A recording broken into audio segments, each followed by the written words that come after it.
السلام علیکم ورحمۃ اللہ تعالی وبرکاتہ۔ میں محمد شاہد رضا جامعی۔ اللہ تعالیٰ نے قرآن مجید میں ارشاد فرمایا من یؤت الحکمت فقد اوتی خیرا کثیرا، کہ جسے حکمت عطا کر دی گئی اسے خیر کثیر عطا کر دیا گیا۔ علم و حکمت، دانائی، عقل، سمجھ بوجھ اللہ تعالیٰ کی جانب سے یہ ایک بہت بڑی نعمت ہوتی ہے۔ میں بات کر رہا ہوں شیخ محقق امام العلماء سیدنا شیخ مفتی شبیر حسن رضوی رحمۃ اللہ تعالی علیہ کے متعلق کہ اللہ تعالیٰ نے آپ کو کس قدر علم و حکمت کے نور سے سرفراز فرمایا تھا۔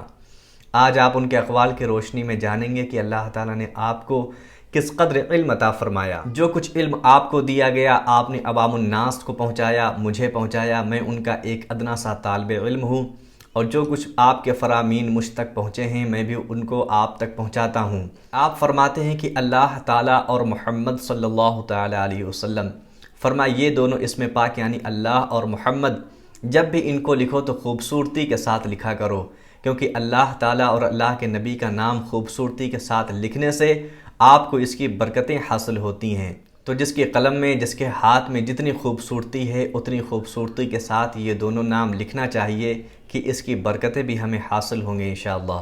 نماز کے متعلق آپ بچوں کو ہمیشہ ترغیب دلاتے اور فرمایا کرتے تھے کہ نماز کی پابندی کیا کرو، کیونکہ طالب علمی کے زمانے میں جو شخص نمازی ہو جاتا ہے اللہ کے فضل سے وہ ہمیشہ نمازی رہتا ہے، اور جو شخص طالب علمی کے زمانے میں نمازی نہیں ہو پاتا پھر بعد میں اس کے لیے نمازی بننا بہت مشکل ہوتا ہے۔ آپ فرماتے تھے کہ اگر عالم بننا ہے تو امام اہل سنت سید سرکار اعلیٰ حضرت کی کتابوں کا مطالعہ کیا کرو، کیونکہ امام اہل سنت کی کتابوں میں علم بھرا ہوا ہے۔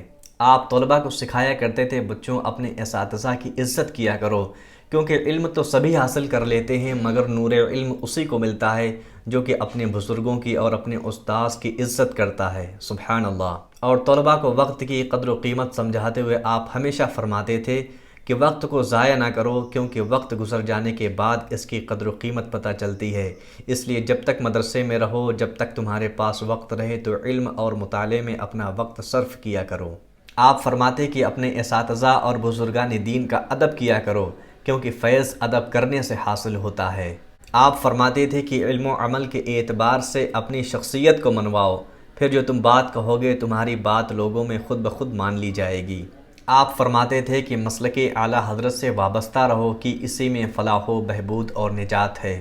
آپ فرمایا کرتے تھے کہ اپنے استاذ کا گستاخ کبھی بھی بامراد نہیں ہو سکتا، ہمیشہ ذلیل و خوار ہی ہوتا ہے۔ اور ساتھ میں آپ فرمایا کرتے تھے کہ اپنے اساتذہ کی عزت اور تعظیم کرنے والا طالب علم کبھی بھی رسوا اور ذلیل نہیں ہو سکتا۔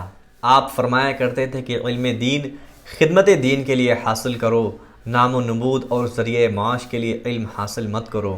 اور آپ فرمایا کرتے تھے کہ ایک استاذ اور مدرس کی سب سے بڑی کامیابی طلباء پر اچھا اثر ہونا ہے۔ اور آپ امام اہل سنت سیدی سرکار اعلیٰ حضرت سے بے پناہ محبت فرماتے۔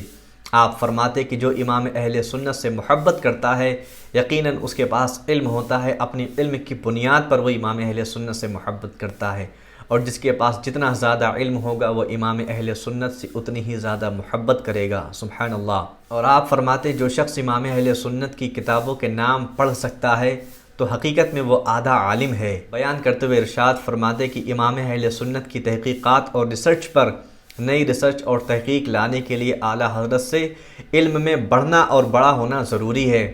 تو معلوم ہو کہ امام اہل سنت سید سرکار اعلیٰ حضرت تقریباً 1000 کتابوں کے مصنف ہیں۔